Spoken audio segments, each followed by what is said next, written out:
اللہ وبرکاتہ۔ ناظرین بڑے توجہ اور تحمل کے ساتھ سنیے گا، جزاک اللہ۔ کیا خاک وہ جینا ہے جو اپنے ہی لیے ہو، خود مٹ کر کسی اور کو مٹنے سے بچا لیں۔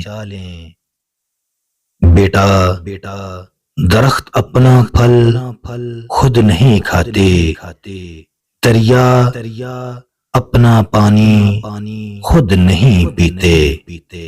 یہ بہاریں، یہ برساتیں، یہ نغمے، زمزمے سب دوسروں کے لیے ہیں۔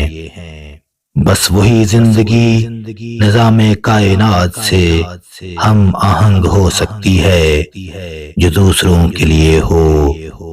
ہمارے معاشرے میں صرف ایسی بے غرض سوچ تبدیلی لا سکتی ہے۔ اسی سوچ کے سہارے زندگی کے راستے سہل ہو سکتے ہیں۔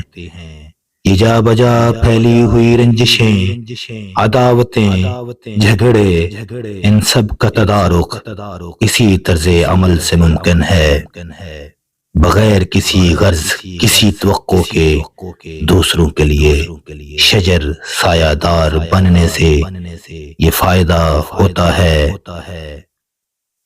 کہ پھر کسی کا منفی رویہ ہمیں مایوس نہیں کر پاتا۔ ہم اپنی دھن